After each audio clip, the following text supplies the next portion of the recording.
राधे राधे दोस्तों। आज हम आपको सुनाएंगे एक गूंगी भूतनी की कहानी।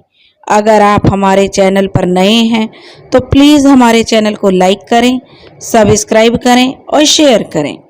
बहुत समय पहले की बात है। एक गांव में बिरमू नाम का व्यक्ति रहता था। वह तंत्र मंत्र और नज़र उतारे में बड़ा माहिर था।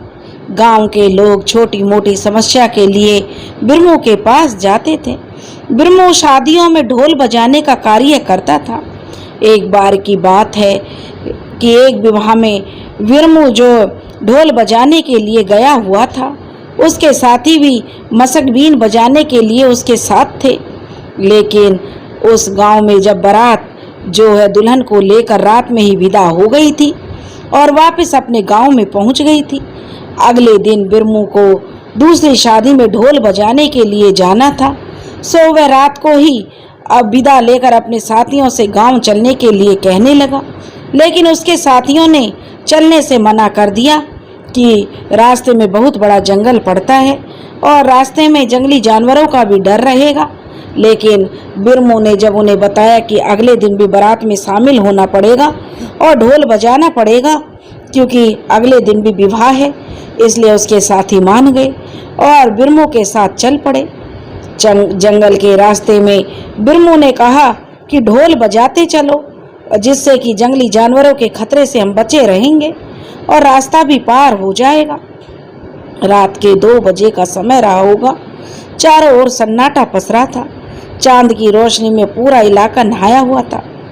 कान काटने वाली साए साए करती हवाएं चल रही थीं कि उनकी नज़र एक पहाड़ पर जो थोड़ी सी समतल जमीन थी, पहाड़ी के पास में उस पर कुछ नाचते हुए लोग उन्हें देखे, जिन्हें देखकर वे डर गए। बिरमू सारी बात समझ गया। उसने अपने साथियों से कहा कि ये लोग हमारी ही तरह कहीं से आ रहे होंगे, थोड़ी देर के लिए रुक गए होंगे, शायद ये भी कहीं से आए हुए हैं। तो उसके साथी बोले, नहीं नहीं, ये तो मुझे भूत लगते हैं। वे डरते डरते बोल रहे थे। बिरमू बोला, अरे नहीं, अगर भूत भी हुए तो मैं निपट लूँगा, तुम चिंता मत करो, मेरी विद्या कब काम आएगी। देखो, उन्होंने हमें देख लिया है, तुम डरो मत। अगर हम डर गए तो ये हमें नुकसान पहुंचा सकते हैं। उनको नचाने के लिए उनके पास चलते हैं। बिरमू समझ गया कि पास में मरघट है जिसमें चिता अभी भी जल रही थी। वहाँ वह इस वक्त नाचने वाले भूतों के अलावा और कौन हो सकता है। यही रास्ता दिखा बिरमू को भूतों से बचने का, क्योंकि वह उन्हें नचाएगा तो इसी बहाने से वह उनसे बच सकता है। मरते क्या ना करते, उसके साथी भी बिरमू के साथ चल दिए और पहुंच गए उनके पास। उनके उल्टे पांव देखकर उसके साथी डर गए। उन्होंने ढोल और मसकबीन बजाना बंद कर दिया। भूत भी ढोल की आवाज में खूब नाचते रहे। जब वे थक गए तो उनमें से एक भूत उनकी ओर बढ़ने लगा। उसको अपनी ओर आते देखकर बिरमू मंत्र पढ़ने लगा। उसके दोनों साथियों का डर के मारे बहुत बुरा हाल था कि भूत बोल पड़ा, डरो मत मित्र, तुमने हमें बहुत नचाया है, हमें बहुत मजा आया है, हम बहुत खुश हैं। तुम्हें जो भी मांगना है मांग लो, हमारे बस में होगा तो हम दे देंगे। उन दिनों रुपयों को देकर, बेटी वाले को रुपया देकर शादी होती थी। बिरमू के पास लड़की वालों को देने के लिए रुपए तो थे नहीं, जिससे उसकी शादी नहीं हो पा रही थी। उसने सोचा, एक भूतनी से शादी कर लूँगा, क्योंकि उसने देखा कि वह बहुत ही सुंदर भूतनी उसे नाचते हुए दिखाई दे रही थी। उसने अपनी बात उस भूत के सामने रख दी। भूतों ने बिरमू को बहुत समझाया कि वे ऐसा नहीं कर सकते, पर बिरमू तो भूतनी की माया में सुध बुध खो चुका था। भूतों ने उसे खूब लालच दिया, पर वह अपनी बात पर अटल रहा। अगर तुम मुझे देना चाहते हो तो इस भूतनी से मेरा विवाह करा दो। हार कर भूतों को अपना वचन निभाना पड़ा और मरघट में शादी की रस्म पूरी हो गई। बिरमू और भूतनी की शादी दोनों अब पति पत्नी बन चुके थे। भूत ने कहा, देखो बिरमू, ये भूतनी अब एक साधारण औरत की तरह तुम्हारे साथ तुम्हारा घर बसाएगी और किसी को नुकसान भी नहीं पहुंचाएगी। पर ध्यान रखना, यह जब तक चुप रहेगी तेरी पत्नी रहेगी। इसका मुंह नहीं खुलना चाहिए। जिस दिन इसका मुंह खुल गया यह हड्डियों के ढेर में बदल जाएगी और वापस हमारे पास आ जाएगी। यह कहकर उन्होंने बिरमू से विदा ली और बिरमू भी अपनी पत्नी को लेकर खुशी खुशी अपने गांव अपने साथियों के साथ चल। बिरमू अपनी पत्नी और अपने साथियों के साथ गांव की ओर जा रहा था। बिरमू ने अपनी बुद्धि से अपने साथियों को भूतों से नहीं बचाया, बल्कि वह भूतनी से शादी भी रचा ली थी। बिरमू अपनी भूतनी पत्नी को लेकर अपने गांव पहुंच चुका था। गांव के लोग बिरमू की अचानक हुई शादी को देखकर हैरान रह गए। बिरमू ने अपने माता पिता को समझा दिया कि यह गूंगी लड़की है, इसलिए इशारों में ही बात करना। माँ बाप को सुनकर यह तो दुख हुआ कि उनकी बहू गूंगी है, पर साथ में वे खुश भी थे। चलो जैसे भी हमारे बेटे का घर तो बस गया। धीरे धीरे समय गुजरता रहा। बिरमू की पत्नी ने घर बाहर का काम बहुत अच्छे से संभाल लिया था, लेकिन वह गांव के लोगों से बहुत कम मिलती थी। अब वह 2 बेटे और 2 बेटियों की मां बन चुकी थी। परिवार का वह बहुत ख्याल रखती थी। घर वाले उसके इशारे आसानी से समझ जाते थे। यूं समझो जिंदगी बड़े अच्छे से कट रही थी। एक दिन बिरमू के बच्चे गांव के दूसरे बच्चों के साथ खेल रहे थे। खेल खेल में बच्चों में आपस में झगड़ा हो गया। एक लड़का बिरमू के लड़के से बोल पड़ा, चुप रह बे भूतनी के बच्चे, और वह उससे लड़ पड़ा उस बच्चे से। और पास में खड़ा दूसरा बच्चा भी बोल पड़ा कि क्यों लड़ाई कर रहे हो, इसने कोई गलत तो बोला नहीं है। लोग तो यही कहते हैं कि तेरी माँ भूतनी है, और तू ही बता, अगर तेरी माँ भूतनी नहीं है तो वह लोगों से मिलती क्यों नहीं है और किसी से बोलती क्यों नहीं है। गांव के लोग भी तुम्हारे घर आने से इसलिए ही कतराते हैं। बिरमू के बच्चे अपना सा मुंह लेकर घर आ गए। अपने बाबा से पूछ बैठे कि लोग माँ को ऐसा क्यों बोलते हैं, फिर माँ बोलती भी क्यों नहीं है।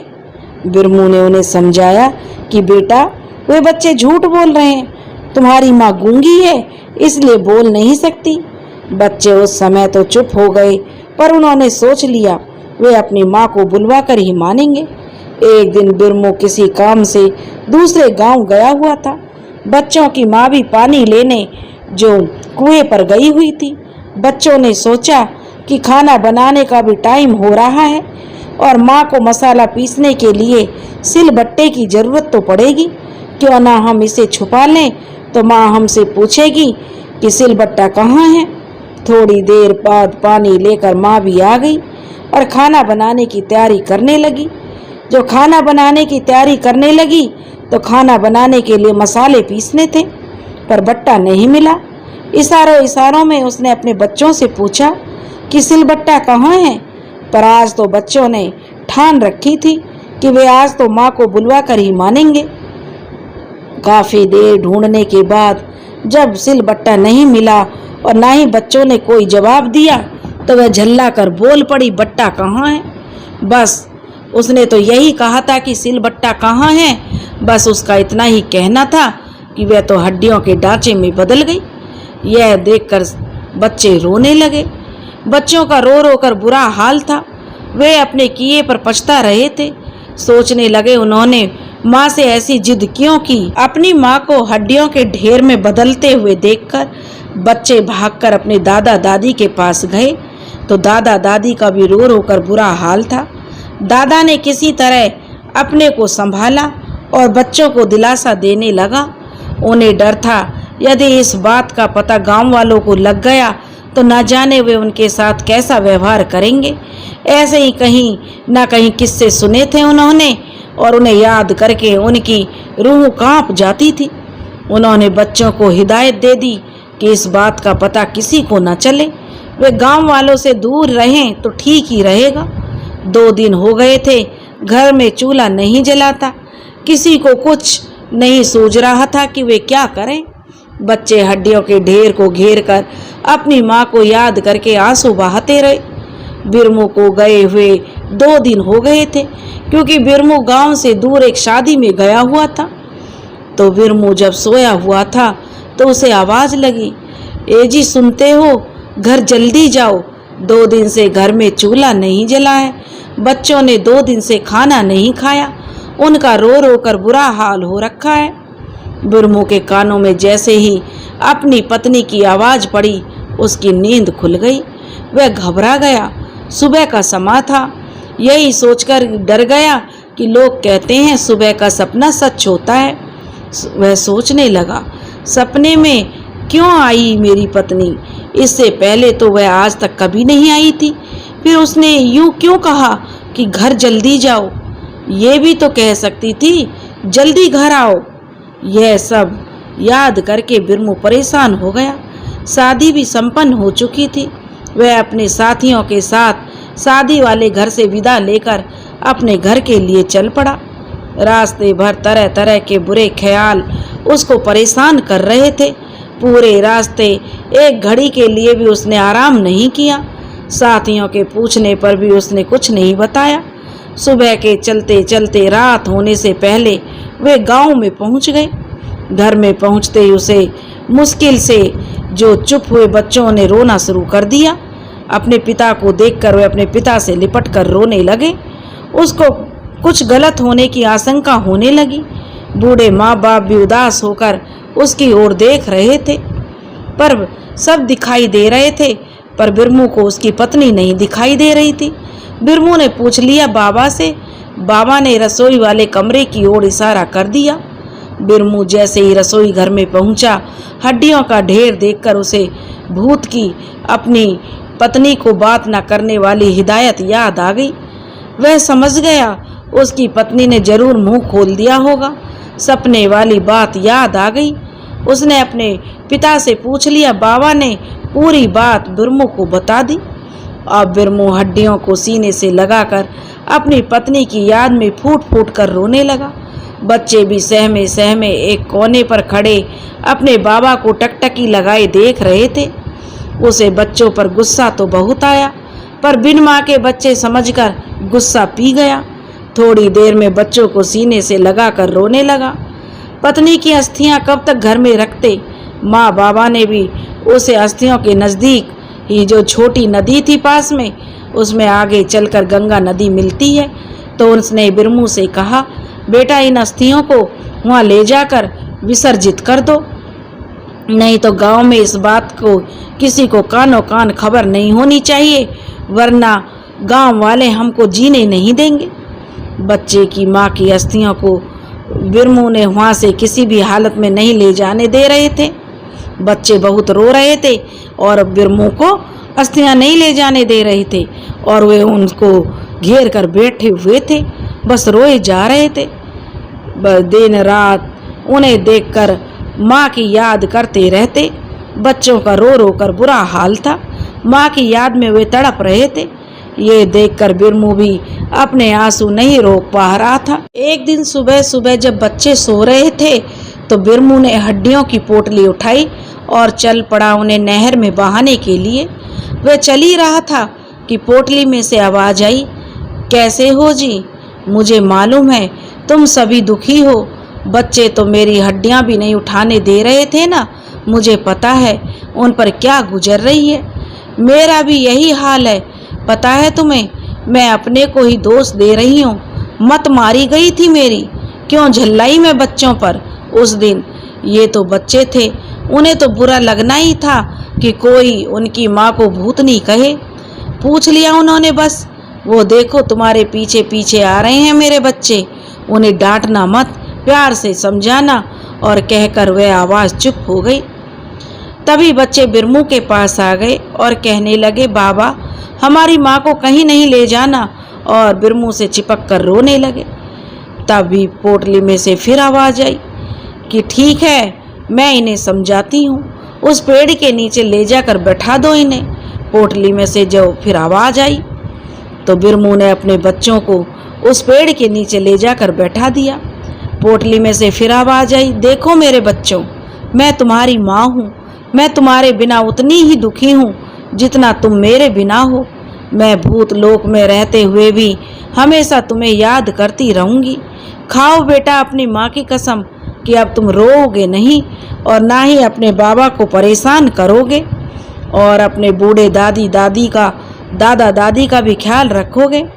अभी मेरी अस्थियां नहर में बहाने दो और अपने बाबा को जो काम करना उन्हें करने दो। मैं यहाँ भूत लोक में दुखी रहूंगी अगर तुम नहीं मानोगे। तुम अपनी माँ को दुखी देखना चाहते हो क्या? नहीं ना? तो मेरे बच्चे तुम घर जाओ। और वह अपनी बड़ी लड़की से कहने लगी, हे बड़की, जल्दी ले जा भाई बहन को घर, और दादा दादी नहीं तो घबरा रहे होंगे। और कहकर वह आवाज़ फिर चुप हो गई। बच्चे भी नम आंसुओं से उनकी आंखें भीगी हुई थीं, आंसुओं में अपनी माँ को याद करते करते। और फिर उन्होंने अपनी माँ की जो आवाज़ सुनी उसे उन्होंने मान लिया और अपने घर की तरफ चल पड़े।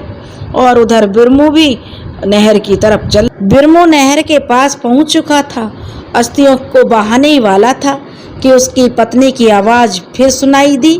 सुनते हो जी? रुक गया। आवाज़ सुनते ही बिरमू रुक गया।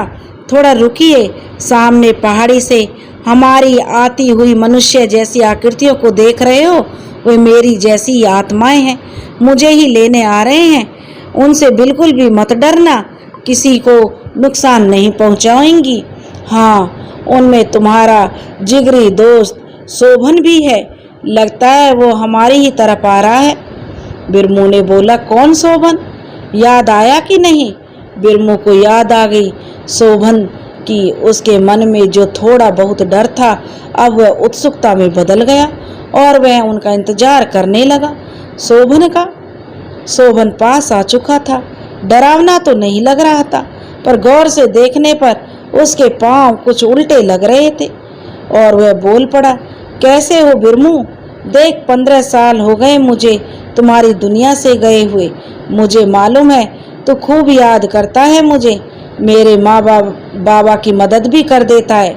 बस यही देखकर उनकी चिंता नहीं रहती। तुझे तो याद होगा उस दिन जब गांव के घास के जंगल में आग लगी थी और पूरा गांव आग बुझाने के लिए जंगल में पहुंच गया था। पूरा गांव आग बुझाने में जुटा था, पर आग की लपटें जो थी कि बुझने का नाम नहीं ले रही थी। तूने और संतू चाचा ने कितना मना किया था कि मुझे कि आगे मत जा, आग की लपटें बहुत ऊंची हैं, पर मैंने किसी की नहीं सुनी।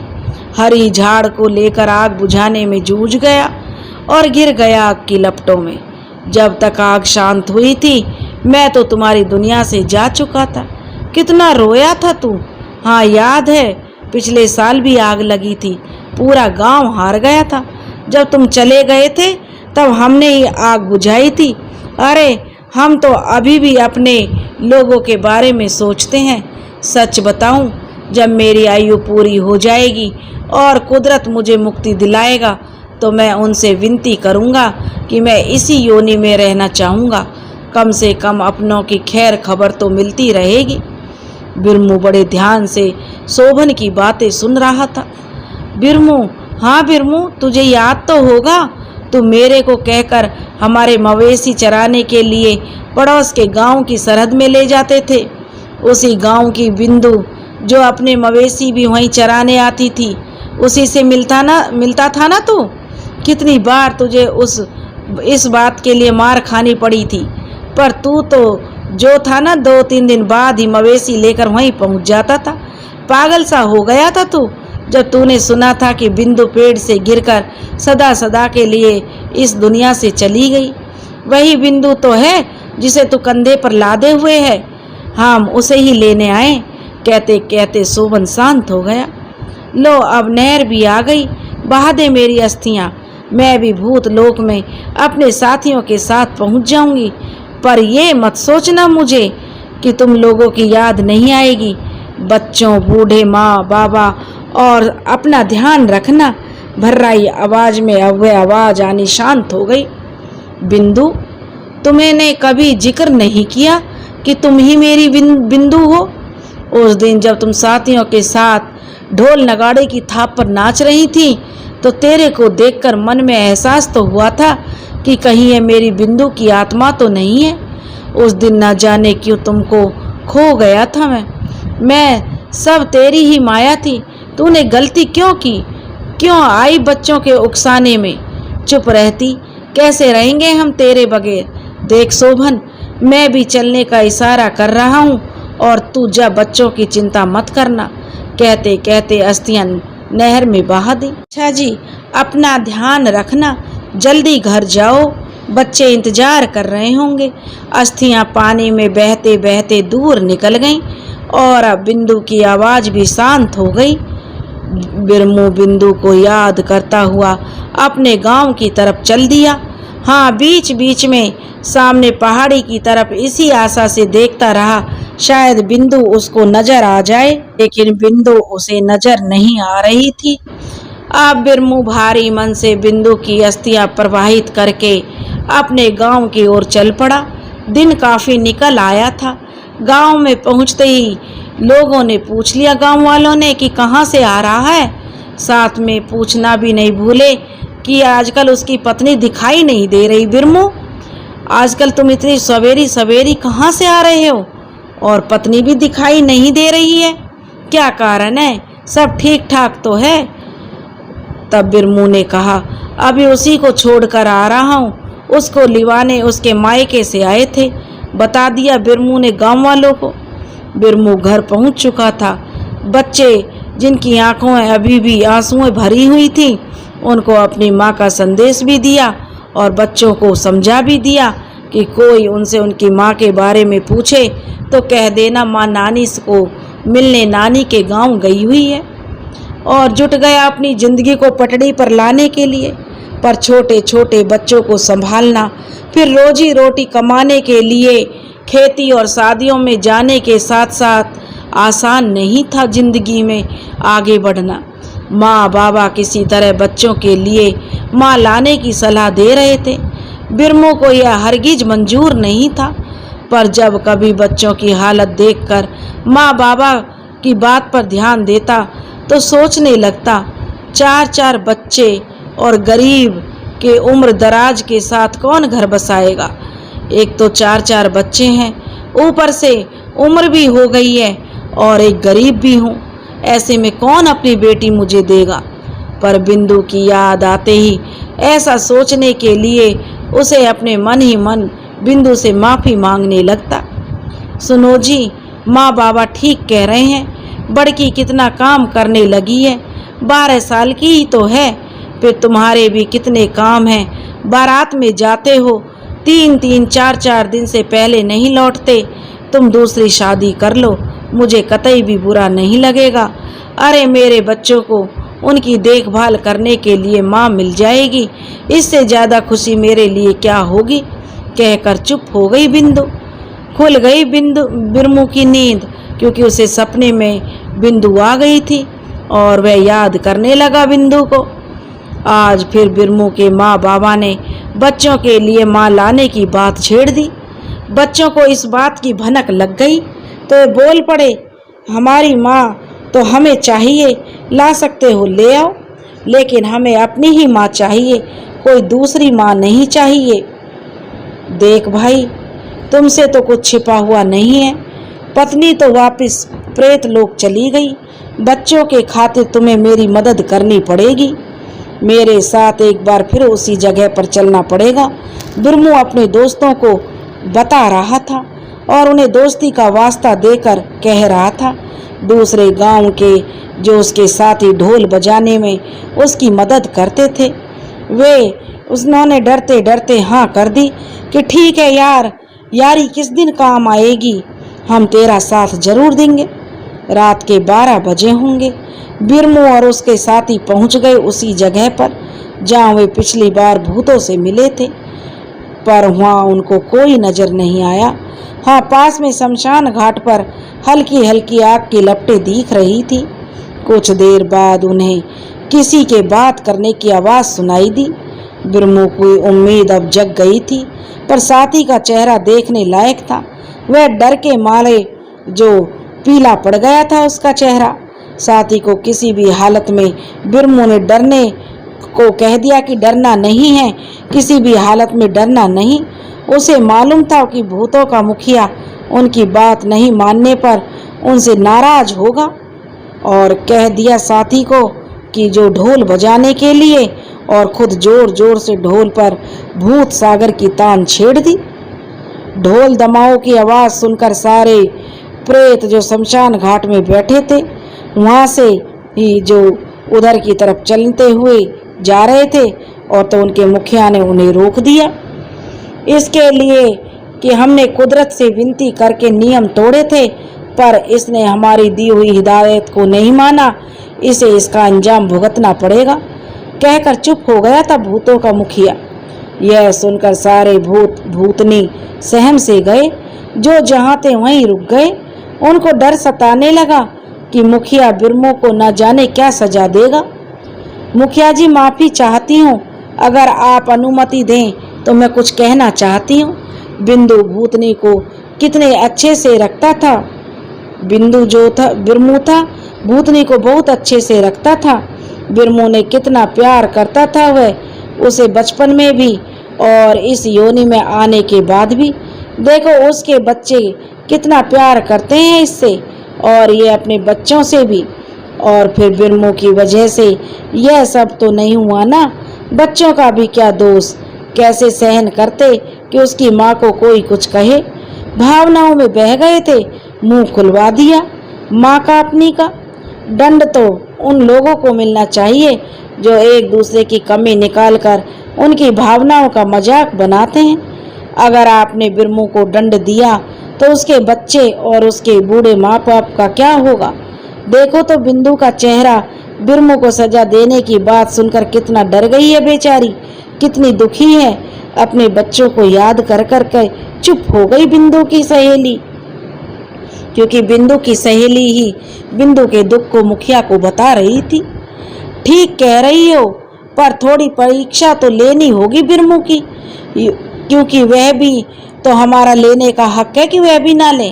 सुनकर मुस्कान लौट आई सभी के चेहरे पर। अब सारे जो उधर पहुंच गए जहां बिरमू अपने साथी के साथ जोर जोर से ढोल बजा रहा था। बंद करो यह सब, तुमने और तुम्हारे गांव वालों ने बिंदु भूतनी के साथ किया, वो माफ करने के लायक नहीं है क्या। कैसे स्वार्थी लोग हैं धरती पर जो दूसरों की खुशी नहीं देख सकते।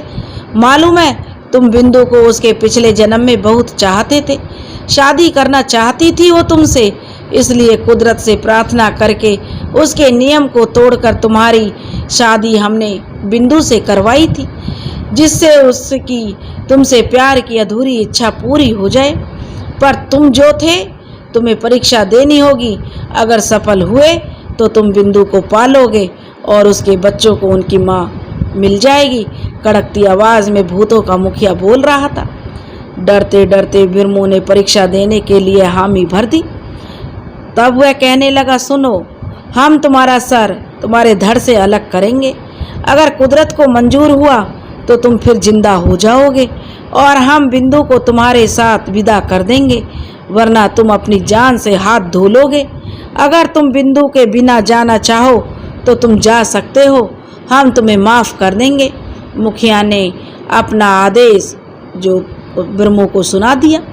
बिरमू के चेहरे पर मुस्कान लौट आई। बिना देरी किए उसने अपना शर्म जो सिर था वह कलम करवाने के लिए मुखिया के आगे कर दिया। यह देखकर बिंदु की आंखें भर आईं। मुखिया और दूसरे प्रेत प्रेतनी सब बिरमू के आगे अपनी पत्नी बिंदु के प्यार को देखकर नतमस्तक हो गए कि कितना सच्चा प्यार बिरमू अपनी पत्नी से करता है। तभी मुखिया कहने लगा, खड़े हो जाओ बिरमू, तुम अपनी परीक्षा, प्यार की परीक्षा में पास हुए। कुदरत से ही आज्ञा लेकर हमने यह सब रचाया। बजाओ ढोल दमाओ, खुशी मनाओ। अब सभी आत्माएं ढोल की थाप पर नाचने लगी। चारों ओर हर्षोल्लास का माहौल था। कुछ देर बाद सबके पांव थम गए। बिंदु, तुम्हारी तपस्या रंग लाई है। तुम्हारे बिना तुम्हारे बच्चे कितना उदास हैं। जाओ इनके पास और अपनी गृहस्थी संभालो। बिंदु ने मुखिया के पांव छुए। मुखिया ने बिंदु के कान में कुछ कहा और बिरमू को पास बुलाकर बिंदु का हाथ उसके हाथ में थाम दिया। बिरमू और बिंदु ने मुखिया के पांव छूकर आशीर्वाद लिया। बिंदु अपने साथी आत्माओं से मिलकर चल पड़ी, अपने बिरमू के साथ अपने बच्चों के पास अपनी नई दुनिया को आबाद करने। आत्माएं जो उसकी सखी सहेलियां थीं उनकी सलामती की दुआएं करती रहीं और उसे जाते हुए देखती रहीं। अब बिंदु और बिरमू अपने घर आ गए थे और फिर से वे सुखी गृहस्थी का आनंद लेने लगे। अब बिंदु को दोबारा अपने परिवार में मिले हुए 1 साल बीत गया था। उसकी गृहस्थी आनंद के साथ चल रही थी। अब तो वो गांव वालों से भी मिलने जुलने लगी थी, पर बिरमू को डर बना रहता कि प्रेतों के सरदार ने बिंदु को क्या चेतावनी दी होगी और वे दोबारा भावनाओं में बहकर कहीं गलती ना कर दे। उसने बिंदु से पूछना चाहा, पर उसके पूछने का गलत असर ना हो जाए, इसलिए वह चुप रहता। बड़की को छोड़कर तीनों बच्चे गांव के पास वाले स्कूल में पढ़ने जाने लगे थे। बड़की घर बाहर के कामों में माँ की मदद करती थी। यूं कहीं मवेशियां, घास, लकड़ी का जिम्मा उसी के ऊपर था। बिरमू जरूरी काम से गांव के बाहर गया था। बड़की की तबीयत ठीक नहीं थी। बिंदु ने घर का काम जल्दी जल्दी निपटाया। बड़की दवाई लेकर आराम करने को कहकर मवेशियां चराने के लिए जाने वाली थी कि उसका ससुर बोल पड़े, बहू तुम घर में रहो, बड़की की देख रेख करो, बच्चे भी स्कूल से आएंगे, आज मवेशियों के चराने के लिए मैं ले जाऊंगा। तब वह कहने लगी, नहीं बाबा, आपकी तबीयत कौन सी अच्छी है, आप आराम करो, बस इस बड़की को देखते रहना, कहीं इसे थोड़ा आराम हुआ तो यह काम पर ना लग जाए। कहकर बिंदु मवेशियों को चराने के लिए चल दी। बिंदु गांव की सरहद के जंगल में पहुंच गई। मवेशी भी चर रहे थे और वो भी पहाड़ी पर गीत गुनगुनाते हुए घास काटने में खो गई। घास काटते काटते उसे न जाने क्यों ऐसे लगने लगा कि वो कई साल पहले भी यहाँ आई थी, जबकि उसे तो याद है इस गांव में आने के बाद तो वो मवेशी चराने कभी गई ही नहीं। और वह पेड़ की छाया में बैठकर सोचने लगी, उसके ख्याल में यह सब क्यों आया। यह सब वह सोच ही रही थी कि छोटी नदी के पार सामने रास्ते से जाती हुई महिलाएं जो अपने सर पर सामान लिए जा रही थी दिख गईं। जाने क्यों उसको उनके करीब जाने का मन हुआ और बिना देरी किए वे पहुंच गई उनके पास और उनसे पहुंचते ही पूछ लिया, किस गांव के हो और शादी होगी नहीं किसी की भी तो, तभी तो इतनी साग सब्जी और सामान लेकर जा रही हो। तुम्हारे पड़ोसी गांव के ही हैं, पर तुम्हें कभी देखा नहीं। हम तो तकरीबन तुम्हारे गांव के सभी लोगों को पहचानते हैं। वो जो लड़की नीली सलवार कमीज में है, आज उसी की शादी का सामान है। नीला सूट पहनी लड़की जो दूसरी औरत के साथ आ रही थी, तो उसकी ओर इशारा करके वह बोलते बोलते गांव के लिए चल पड़ी। अरे दीदी, इस औरत की शक्ल देखी, नीलू से कितनी मिलती है। जब ये नीलू की उम्र की रही होगी तो नीलू की तरह दिखती होगी। वह महिला दूसरी महिला से बोल पड़ी जिसने अभी अभी बिंदु से पूछा था। अब वो नीले सूट वाली लड़की उसके करीब आ गई। उन्होंने अपने सर से सामान उतारकर नीचे रख दिया और सुस्ताने के लिए बैठ गई। उसकी माँ उस औरत को देखकर एकटक होकर उसे देख रही थी।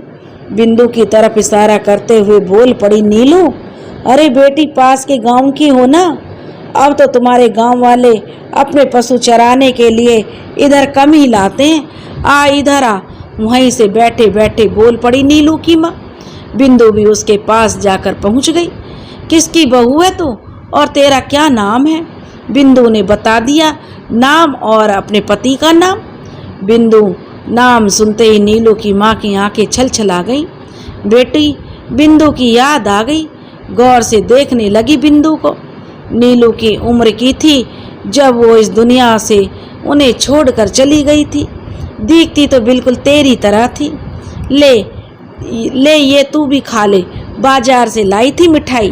वह बिंदु को पकड़ाते हुए बोल पड़ी नीलू की माँ। शादी है बेटी की, किस गांव में है इस नीलू की ससुराल? तो वह बिंदु पूछने लगी तो उसने बता दिया उसकी माँ ने। माँ ने बोल भी दिया कि बिरमू तो शादी में आएगा ही, उसके साथ तुम भी जरूर आना, नजदीक ही तो है। हम तुम्हारे गांव को अपना ही गांव समझते हैं, पर तुझे पहले कभी देखा नहीं। तुम्हारे गांव की एक औरत को पहचानती हूँ मैं। आज भी कहीं मिलती है तो बेटी है ना बड़ी की, उसे बुखार आया है इसलिए आना पड़ गया। मैं तो वहाँ बैठी घास काट रही थी, पता नहीं तुम लोगों को देखकर इधर आने का मन क्यों हुआ। बिंदु उस औरत से कहने लगी। अच्छा बीमार है बेटी, देख दोपहर हो गई है, तेरे मवेशी भी इधर चले गए, अभी तू जा, पर याद रखना अगर इसके पापा बिरमू को बुलाएंगे तो तू भी जरूर आना, नहीं आई तो मैं नाराज हो जाऊंगी। और ये बच्चों के लिए ले जा। बिंदु को मिठाई पकड़ाते हुए नीलू की माँ कहने लगी। बिंदु ने उसकी तरफ देखा और वह वहां से चल दी। ये लोग अपने ही गांव की ओर जो उसे जाते हुए देखते रहे। माँ मुझे खूब याद है, दीदी अगर होती तो नीलू कह रही थी अपनी माँ से, इस उम्र में ऐसे ही दिखती, पता नहीं मुझे तो उसमें दीदी नजर आ रही थी। उसकी माँ कहने लगी, हाँ ठीक कह रही है तू। इससे आगे वह कुछ नहीं बोल पाई। माँ तू रो रही है, दीदी की याद आ गई ना। लेकिन नीलू की माँ कुछ बोल नहीं पाई। एक बार उन्होंने बिंदु को देखा जो अपने सर पर घास लिए मवेशियों के पीछे पीछे जा रही थी। बिंदु पहाड़ियों को पार करते हुए अपने गांव की तरफ चल दी। बिंदु अपने मवेशियों के साथ घर पर पहुंच चुकी थी।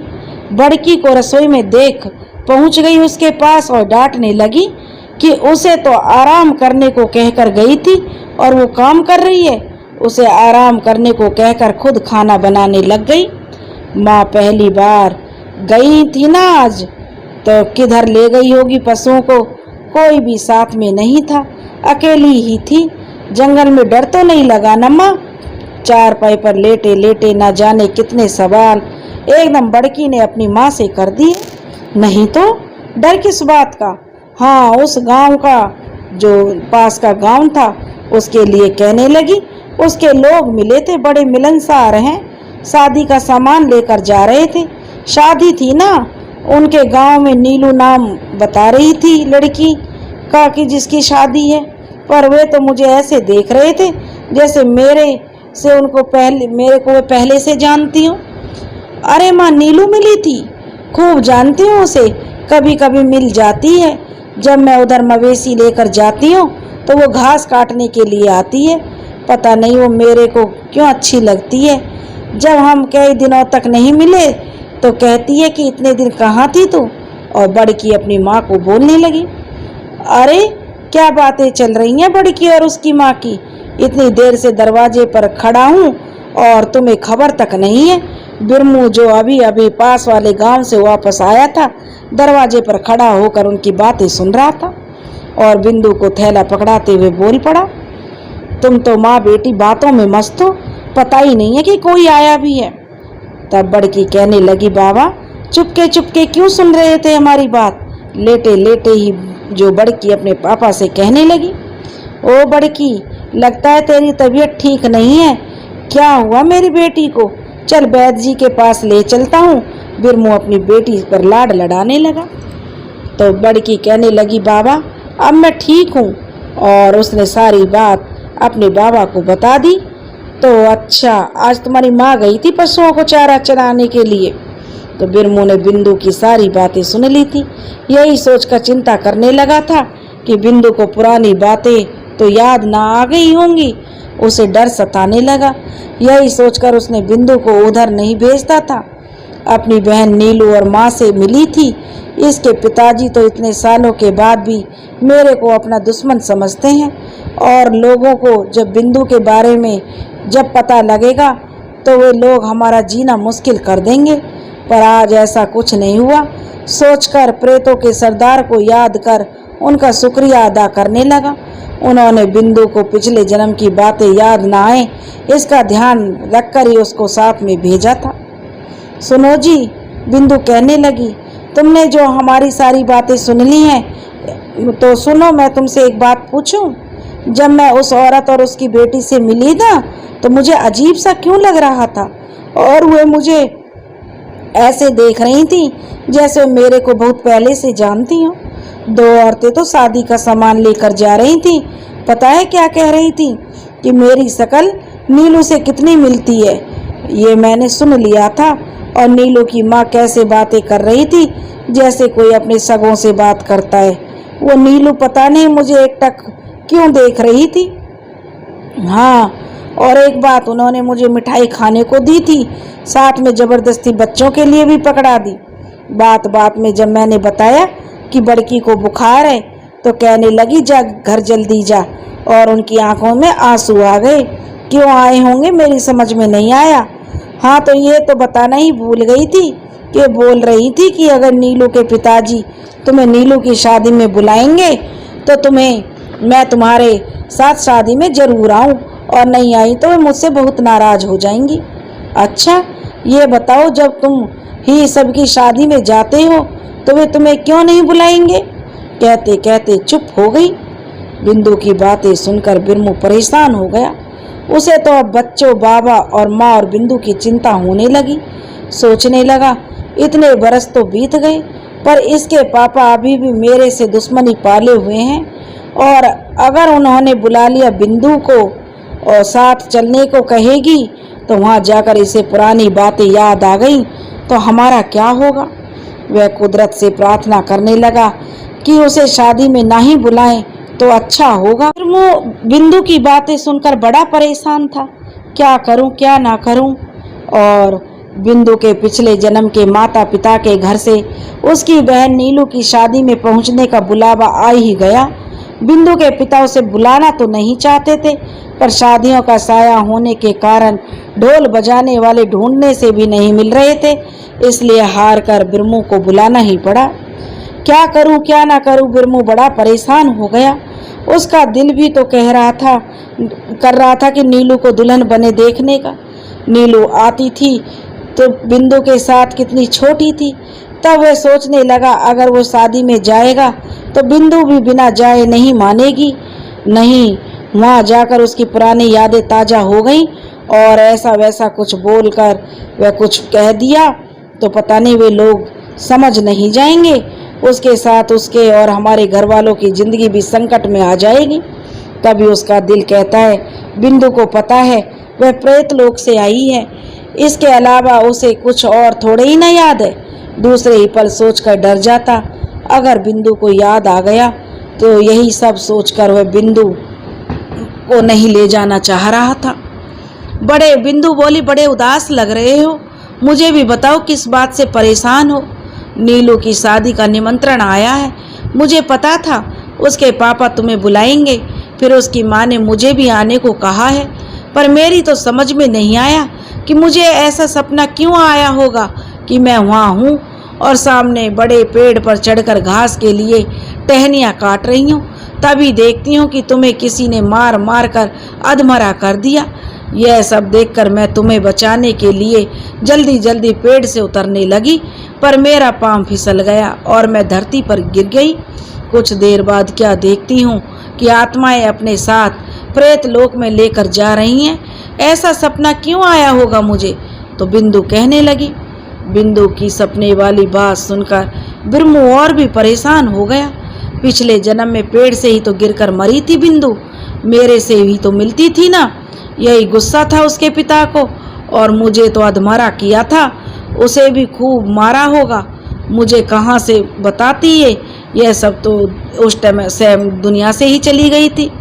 बिंदु ने सपने को झूठा कहकर उससे दूसरी बातें करने लगा कि बिंदु ये सपने की बातें हैं, सपने कभी सच नहीं होते।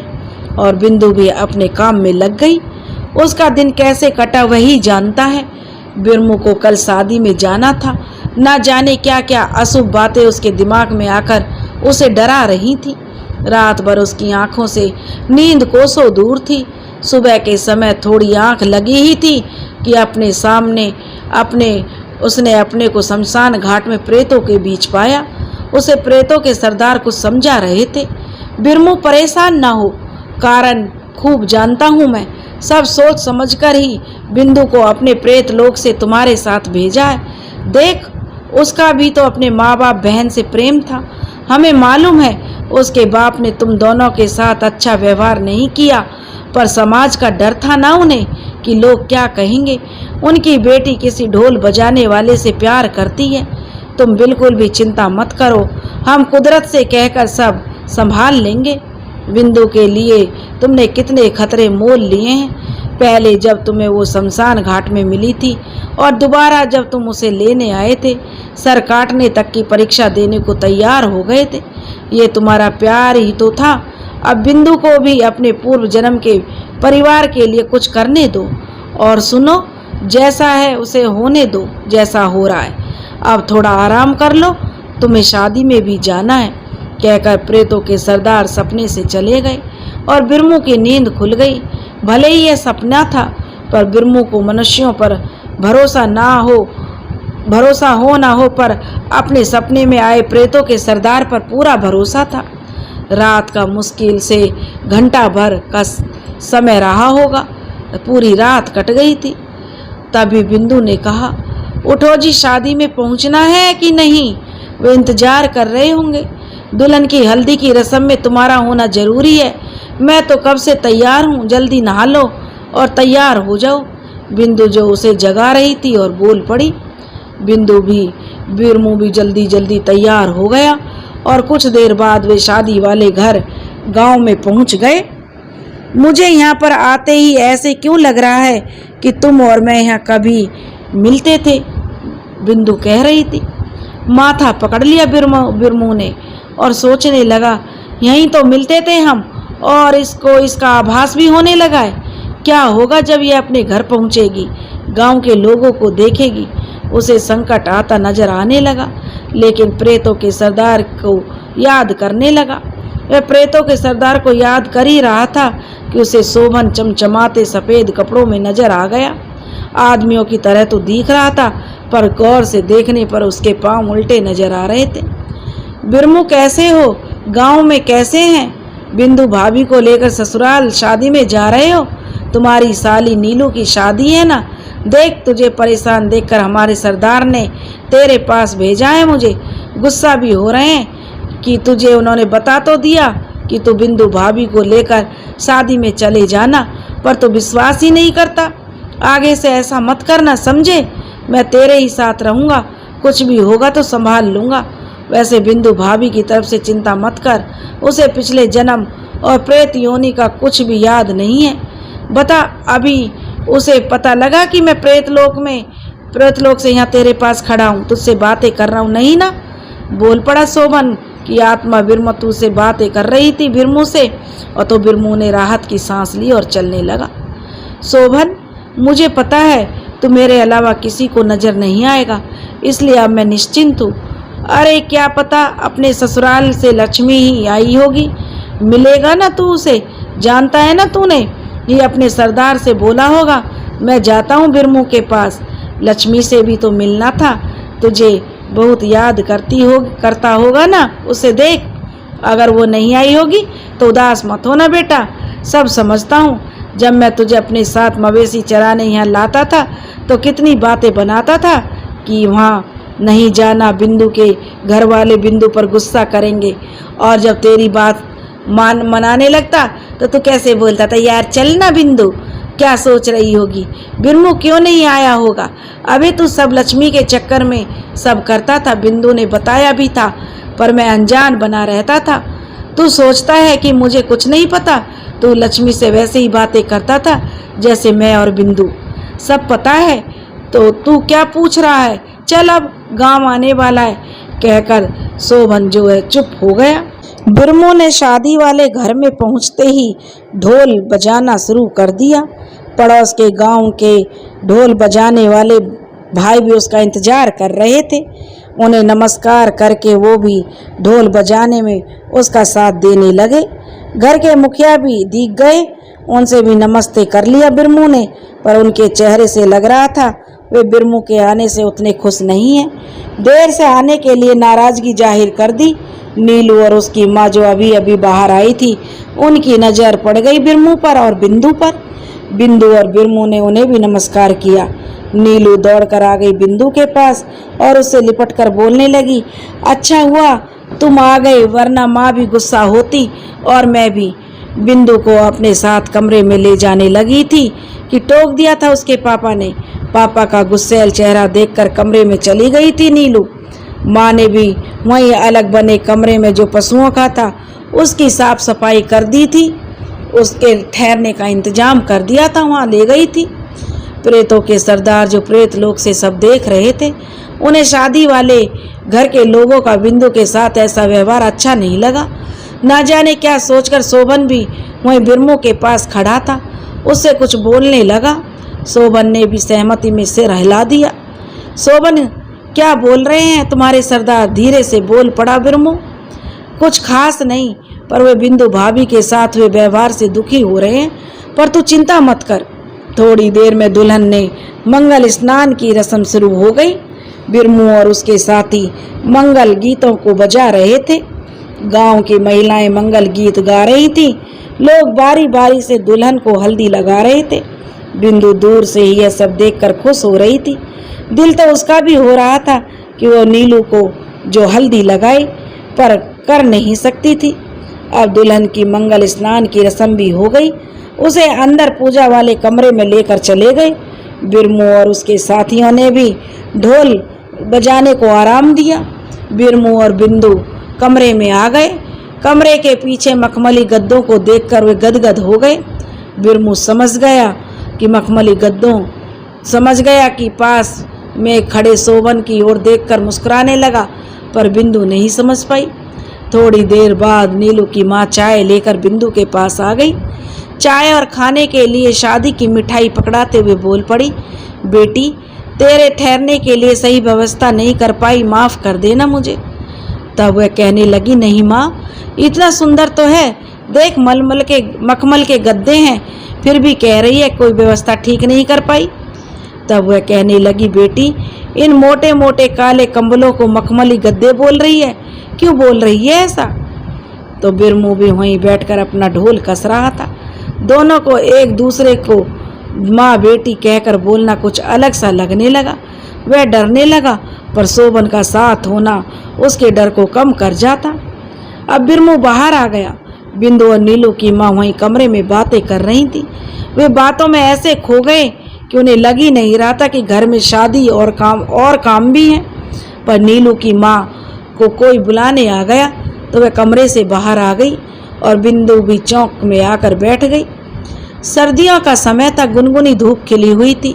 लोग बारातियों के लिए बैठक सजा रहे थे। सामियाना लगभग लग चुका था। थोड़ी देर में बिंदु एक दीवार पर बैठी सामने पड़े पेड़ को, जो बड़ा सा पेड़ था, उसको एकटक होकर देख रही थी, जैसे वह पेड़ नहीं कोई अजीब चीज हो। तो ढोल बजाने वालों की नज़र जब बिंदु पर पड़ी तो उसने कुछ छुपा नहीं था। बिरमू के कान में जाकर कुछ कहने लगा। बिरमू बिंदु के पास आकर बैठ गया और कहने लगा, क्या हुआ बड़की की माँ, पेड़ को ऐसे एकटक क्यों देख रही हो? तो ध्यान टूट गया बिंदु का। बिंदु बोल पड़ी, देखो उस लड़की को जो पेड़ की टहनियाँ काट रही है। सामने बड़े पेड़ की तरफ इशारा करते हुए बोल पड़ी। अरे कहाँ है कोई पेड़ पर, सपना देख रही हो क्या? धीरे से बोला बिरमू। दिखाई नहीं देता? अरे रोको उसे, देखो कहाँ चढ़े जा रही है वो, गिरकर मर जाएगी। जोर से चिल्ला पड़ी और उसके चिल्लाने की आवाज़ सुनकर सारे लोग उनके पास इकट्ठे हो गए। बिरमू समझ गया। शोभन ने बिरमू को बिंदु भाभी के कमरे में ले जाने को कहा और उसे लोगों से यह कहने को बोला कि भाभी को दौरा पड़ गया है। शोभन भी कोई अनहोनी ना हो जाए यह सोचकर अपने सरदार को याद करने लगा। बिरमू बिंदु के साथ कमरे में था और शोभन बाहर वहीं बैठा था। प्रेतों के सरदार को सामने हवा में तैरते विशाल मोर की आकृति के उड़न खटोले पर देखकर जो वह खुश भी हुआ और डर भी गया। भला इसलिए कि सरदार नाराज होंगे कि इतना कुछ नहीं संभाल पाया, और जरा सा कुछ अलग सा हुआ, मदद के लिए गुहार लगा दी। हुआ भी यही। सरदार गुस्से में थे और बोल पड़े शोभन से, ये क्या है शोभन? बस इतना ही कह बोलकर वे चुप हो गए। थोड़ी देर रुककर बोल पड़े, बिंदु को पिछला जन्म याद आने लगा है, तो उसकी माँ के पास जा और उससे कह कि जरूरी काम है, वह बिंदु के पास चली जाए, बाकी आगे कुछ ना हो मैं ध्यान रखूंगा। आदेश देकर उड़न खटोले को प्रेत लोक की ओर उड़ने लगा। मुखिया, चाची तुमसे जरूरी काम है, तुम कुछ देर के लिए बिंदु भाभी के कमरे में चली जाओ, उनकी तबीयत ठीक नहीं है, कहकर शोभन चुप हो गया। नीलू की माँ के कानों में यह शब्द पड़ते हुए चौंक गई। इधर उधर देखने लगी पर उसे कोई नजर नहीं आया। घबरा गई और कुछ देर बाद फिर उसके कानों में वही आवाज़ सुनाई देने लगी। उसे कुछ गलत होने की आशंका होने लगी। कुछ देर पहले उसने बाहर लोगों को बिरमू के साथ खड़े तो देखा था पर ध्यान नहीं दिया। वो तुरंत काम छोड़कर बिंदु के पास पहुंच गई। बिंदु, क्या हुआ? ऐसे क्यों लेटी हुई है? तबीयत तो ठीक है तेरी? डरते डरते नीलू की माँ बोल पड़ी। हाँ ठीक हूँ माँ, पर तुमने मुझे बेटी कहकर क्यों नहीं पुकारा? सुबह तो बेटी बेटी बोल रही थी। नीलू की माँ का हाथ पकड़ते हुए बिंदु बोल पड़ी। नीलू की माँ भी गुमसुम बैठी रही। अब बिरमू जो वहाँ खड़ा कुदरत और प्रेतों के सरदार से प्रार्थना कर रहा था कि शादी अच्छे से निभ जाए, वो कमरे से बाहर जाने ही वाला था कि उसे प्रेतों के सरदार ने उसे बिंदु को भी बाहर हवा में बिठाने को कहा। बिरमू बिंदु के ना कहने पर भी उसे बाहर ले जाने लगा। नीलू की माँ भी बाहर जाने को हुई कि वैसी ही आवाज़ जिसे सुनकर वह बिंदु के पास आई थी सुनाई देने लगी। वह जहाँ खड़ी थी वहीं खड़ी रह गई। बहन चौंको मत, मैंने ही तुम्हें यहाँ बुलाया है। नज़र नहीं आ रहा था उसे कुछ भी, और ना ही मैं तुम्हें नज़र आऊँगा। हम सभी को नज़र नहीं आते हैं, कुछ खास किस्मत वाले ही हमें देख पाते हैं। तुम भी किस्मत वाली हो जो मुझे सुन रही हो। अब जो मैं बताने जा रहा हूँ ध्यान से सुनना। तुम्हारी बेटी नीलू की शादी के लिए पड़ोस के गांव से रिश्ता आया था ना। लड़का निकम्मा था और दबंग भी। तुमने हिम्मत करके रिश्ते के लिए मना किया था। ठीक कह रहा हूँ मैं? नीलू की माँ ने सहमति में सिर हिला दिया। उसे अब उस अजनबी आवाज़ से सहज सी हो गई थी। और याद तो होगा, कुछ दिन पुरानी बात है, जब बिंदु से मिली थी। क्या लगा था तुझे उसे देखकर? क्यों दी तूने उसे और उसके बच्चों के लिए मिठाई? क्यों दुख हुआ था तुझे सुनकर कि बिंदु की लड़की बड़की बीमार है? सुनकर आ गए थे ना तेरी आंखों में आंसू? तूने बिंदु को भी तो शादी में आने के लिए जोर की दिया था। बिंदु को देखकर लगा था ना उससे तेरा कोई रिश्ता है। अब तो समझ गई ना? जी। यह सुन ये जो गांव में के कुछ लोग बाहर दौड़ दौड़ कर शादी की तैयारी कर रहे हैं ना, उनका असली रूप तुम्हें नजर नहीं आ रहा। उनके रिश्तेदार हैं ना ये लोग जिनका जिक्र मैंने तुमसे अभी किया है। ये क्या कुछ करने की सोच रहे हैं तुम सोच भी नहीं सकती। पर चिंता मत करना, मैं सब संभाल लूँगा। तुम डरना नहीं, बस शादी की तैयारी करो।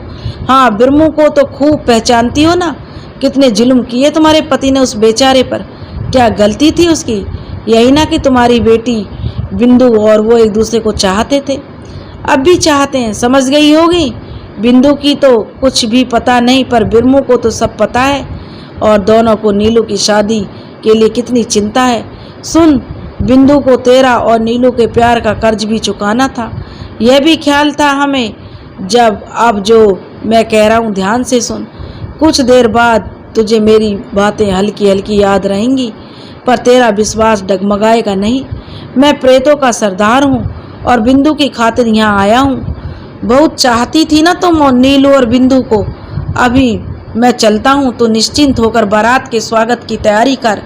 सजा अपनी बेटी को, कहकर प्रेतों का सरदार चुप हो गए। प्रेतों के सरदार ने शोभन जो बाहर खड़ा था, सरदार का इंतजार कर रहा था, उसके कान में कुछ कहा और अपने पुष्पक विमान में सवार होकर प्रेत लोक के लिए उड़ गया। नीलू की शादी की तैयारियां जोरों से चल रही थी। मेहमानों का आना लगा हुआ था। बिरमू बाहर दीवार पर बैठा न जाने क्या क्या सोच रहा था। शोभन भी उसके पास आकर बैठ गया। शोभन, तू खूब जम रहा है, पर क्या फायदा? मेरे सिवाय दूसरा कोई तुझे देख भी तो नहीं सकता। मेरी छोड़, तो अपनी सुना। शोभन कहने लगा, यहाँ अकेले अकेले क्या कर रहा है? बिंदु भाभी कमरे में लेटी अकेली बैठी हुई है, उसके साथ जाकर बैठना। बड़ी चिंता हो रही है तुझे बिंदु की। अच्छा, अब समझ में आया ये सूट बूट किस लिए पहने हैं। पर वो आएगी नहीं, और आ भी गई तो उसको कौन सा तू नजर आएगा? बिरमू कहने लगा, किसे नजर नहीं आऊँगा? अनजान बनने का नाटक ना कर। सुनकर जोर से हंस पड़ा जो शोभन था। ले भाई, आ गई जिसके लिए तू इतना सजा धजा है। लक्ष्मी जो अभी शादी वाले घर में आई थी, उसे देखकर बोल पड़ा था बिरमू। शोभन ने भी देख ली लक्ष्मी। बिरमू की बात का बिना जवाब दिए उसके पास पहुंच गया। लक्ष्मी नीलू की माँ के गले मिल रही थी। नीलू की माँ ने पूछ लिया उसे कि उसने तो 1 हफ्ते पहले आने को कहा था, आज शादी वाले ही दिन आ रही है। तब वह कहने लगी, चाची मन तो जल्दी आने का था, बहुत कर रहा था, पर तुझे तो पता है अकेली औरत क्या क्या करेगी। कोर्ट का चक्कर लगा रही थी, उसी पुराने केस में तारीख थी और बच्चों के भी 10 काम। इस बार तो प्रबंध करके आई हूँ, हफ्ते भर रहूंगी। तुमसे खूब बातें जो करनी है, शादी हो जाए फुर्सत में बैठेंगे। अभी नीलू से मिलती हूँ, वह कमरे में ही होगी ना वो। लक्ष्मी नीलू के कमरे में चली गई और शोभन बिरमो के पास पहुंच गया। बड़ा उदास लग रहा था। क्या बात हुई, लगता है लक्ष्मी से नहीं मिल पाया। अरे दिल छोटा मत कर, अभी तो कल तक हम यहाँ हैं, पूछ लिया बिरमू ने शोभन से। नहीं यार, बात वो वैसी नहीं कर रही। सच बताऊं, मैं तो पहले सोच रहा था उसे देखकर ही संतोष कर लूँगा। मिलता भी कैसे, अकेले तो मिलती नहीं। अगर मिल भी जाती तो पता नहीं सरदार मिलने को हाँ करते कि नहीं। अब तो सरदार से मन्नत करनी पड़ेगी, बहुत ज़रूरी है उससे मिलना। बिरमू, तू यह बता, लक्ष्मी चाची से क्यों कह रही थी कि कोर्ट की सुनवाई थी? क्या हुआ है उसके साथ, तुझे पता होगा। सच बताऊं, मैं भी कब से सोच रहा हूँ कि तू अगर लक्ष्मी की मदद कर दे तो कितना अच्छा होगा। यार जितना मुझे मालूम है बताता हूँ। उसके पड़ोस के गांव में एक दबंग ठेकेदार ने जीना मुश्किल कर रखा है उसका। ये तो तुझे पता ही होगा। लक्ष्मी के पति बहुत बढ़िया और हिम्मती आदमी थे। गांव वालों और उनकी ज़मीन पर दबंगों का कब्जा हटाने के लिए उनसे लड़ते रहे और एक दिन गांव के लोगों के साथ केस के सिलसिले में कोर्ट में गए थे। पर जब वे रात तक घर नहीं लौटे तो लोगों को उनके साथ कुछ गलत होने की चिंता होने लगी। उनकी खोजबीन शुरू की गई। गांव के पास वाले जो गधेरे के पास में उनका मृत शरीर मिला। शरीर पर धारदार हथियार से गहरे घाव थे। सभी को पता था यह किसने किया, पर रसूख और दबंग होने की वजह से उनके साथ जो गए थे उन्होंने अपनी जुबान पर ताले लगा दिए। लक्ष्मी बेचारी अकेली पड़ गई है, पर उसने हिम्मत नहीं हारी। कोर्ट में ले गई है, कितना तंग किया है उसने बदमाशों ने, पर टूटी नहीं है। लोग भी उसकी हिम्मत देखकर उसके साथ खड़े हो गए। अब तो उसने फिर उन लोगों ने उसे परेशान करना शुरू कर दिया है। लक्ष्मी लोगों की हिम्मत बांधती रही, करा दी उसे जेल। 10 साल जेल में रहकर छूट गया। यहाँ भी उसका रसूख काम आ गया है, क्योंकि उसके बाद तो उसने लक्ष्मी और गांव के लोगों से बदले लेने शुरू कर दिए। अब और क्या बताऊं, बताने के लिए इतनी बातें हैं कि पूरी रात भी और दिन भी कम पड़ जाए। शोभन का गुस्से में चेहरा लाल हो गया, जिसे बिरमू देख नहीं पाया, और बिरमू बोल पड़ा, तुम्हें तो खबर होती है ना और मदद भी कर लेते हो, फिर क्यों तुम्हें इस बात का पता नहीं लगा और तुमने लक्ष्मी के लिए कुछ नहीं किया? मैं तो उसी दिन बताने वाला था, पर तू जल्दी में था। नहीं भाई, ऐसा नहीं जैसे तू सोच रहा है। कुछ बंदिशें होती हैं हमारे लिए। हम आत्माएं किसी भी की निजी जिंदगी में दखल तब तक नहीं दे सकते जब तक कोई हमसे कहे नहीं। फिर अच्छे बुरे की पहचान कैसे होगी? स्वर्ग नरक में भी तो प्राणियों को उनके कर्म के हिसाब से भेजना होता है। कुदरत जो ब्रह्मा जी का प्रतिनिधि है, उसे ब्रह्मांड भी तो चलाना है। तो मैं तो अपना देख लूँगा। जब तू शमशान घाट में मिला था तो तूने ही तो बिंदु भाभी का हाथ मांगा था। प्रेतों के सरदार ने ऐसे कुछ कहने को तो नहीं कहा। सरदार से प्रार्थना कर लक्ष्मी से बात करने के लिए उनकी आज्ञा मांगूंगा।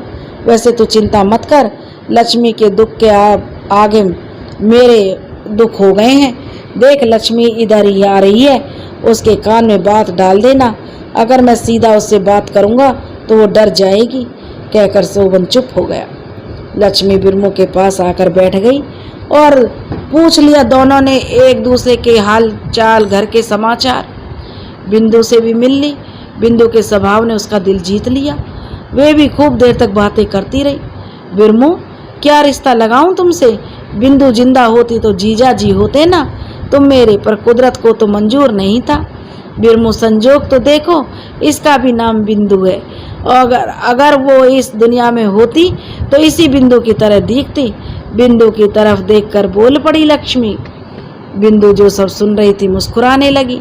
सोबन बिरमू के कान में बोल पड़ा, बिरमू लक्ष्मी से मेरा जिक्र तो कर, उसमें दिल में पुराने दिनों की माया को जगा, तभी तो उसके लिए कुछ कर पाऊंगा। हमारे सरदार ने भी मुझे लक्ष्मी से सहशरीर बात करने की आज्ञा दे दी है। लक्ष्मी याद आती है तुझे पुराने दिनों की? जरूर आती होगी, तभी तो बिंदु को याद कर रही है। सोबन भी याद आता है कभी? छेड़ दी बिरमू ने सोबन की बात। शर्मा गई लक्ष्मी। बिंदु को अपनी पुरानी बातें याद आने लगी। प्रेतों के सरदार भी तो यही चाहते थे। लक्ष्मी, मुझे लग रहा है मैंने तुम्हें पहले देखा है। ये तो कुछ नहीं बताएंगे, हो सकता है कुछ कुछ याद आ जाए, फिर सब कुछ बताती हूँ तुझे, बोल पड़ी बिंदु। अरे रोको इसे। बिंदु को अगर पिछला जन्म और प्रेत योनि की बात याद आ गई तो मुश्किल खड़ी हो जाएगी, सोबन की आत्मा से बोल पड़ा था बिरमू। बिंदु लक्ष्मी को बताए उससे पहले ही मैं बताता हूँ, लक्ष्मी को बोल पड़ा सोबन। बिरमू उसे टकटकी लगाए देखने लगा। उसे इतना भरोसा तो था कि अब कुछ गलत नहीं हो सकता। लक्ष्मी, कैसी हो तुम? बिरमू ने तुम्हारे बारे में जो बताया उसे सुनकर बहुत दुख हो गया मुझे। बिरमू के साथ किसी को भी नहीं आना था, पर मैंने अपने सरदार से कहा था कि मैं बिरमू के साथ जाऊंगा। तुम्हें जो मिलने का मन था, तुमसे मेरा बहुत मन कर रहा था कि मैं लक्ष्मी से मिलूं। मेरी आवाज़ सुनकर और यहाँ आने की बात क्यों कर रहा हूँ? जरूर चौंक रही होगी। तुमसे बहुत बातें करनी हैं। हाँ, अगर तू चाहे तो मेरे सामने बैठकर बात करूँगा, सोबन ने कहा।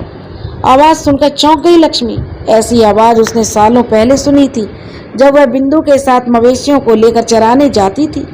याद आ गई उसे सोबन की, उसका चेहरा, उसके जिससे डर झलक रहा था, उसमें उत्सुकता दिखने लगी।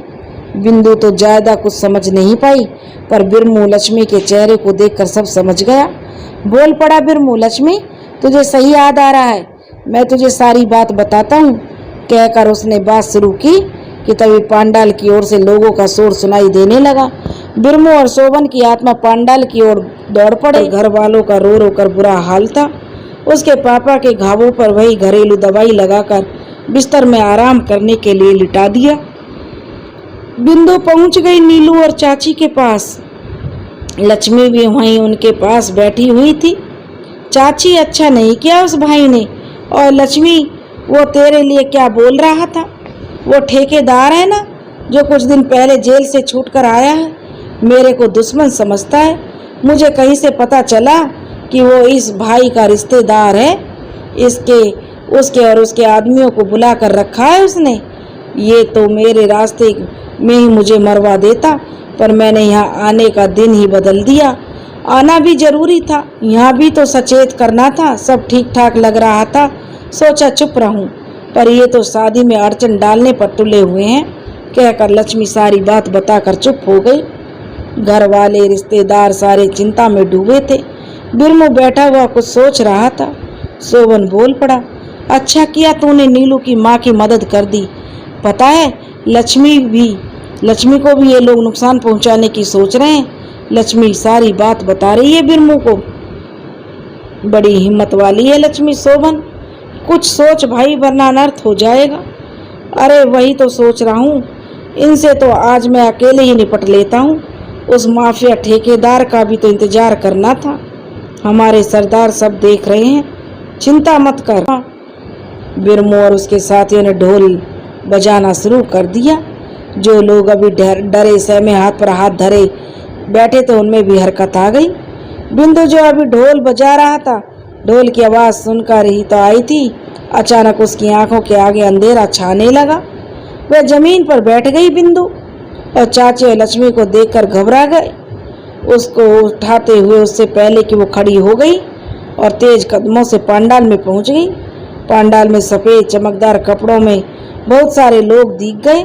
सारे जाने पहचाने चेहरे देखकर वह खुश हो गई। तभी उनमें से एक आदमी उसके पास आया और बोल पड़ा, बिंदु कैसे है तू? सरदार ने कहा है कि चिंता मत करना, जो भी सही करना होगा हम सही कर लेंगे, तुम्हें घबराने की कोई ज़रूरत नहीं है। मैं उनसे बात कर ही रही थी कि लक्ष्मी और चाची भी उसके पास आ गई। बिंदु से पूछने लगी चाची ने, किससे बात कर रही है तू? यहाँ कोई तो भी नहीं है। चाची की आवाज़ कानों में पड़ते उसे ऐसे लगा कि वो नींद से जाग गई। वो बोल पड़ी, चाची मुझे नहीं पता मैं किससे बात कर रही थी।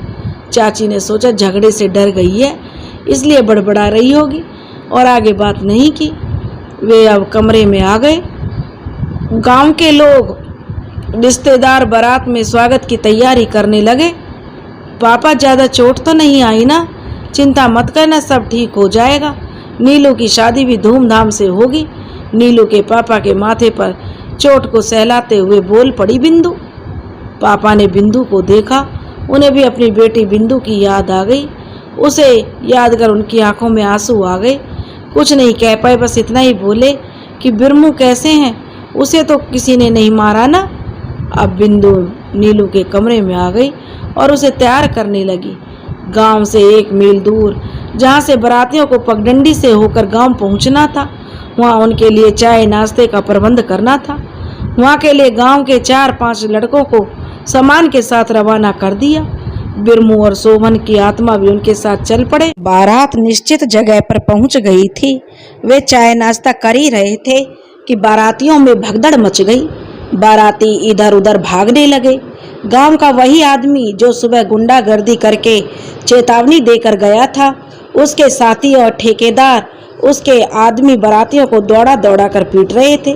दूल्हे पर भी वार करने ही वाले थे कि दूल्हे ने अपना बचाव कर लिया। तभी शोभन ने दूल्हे पर हमला करने वाले पर जोरदार लात मारी जो 5 फुट दूर जाकर गिरा। यह तो संकेत मात्र था।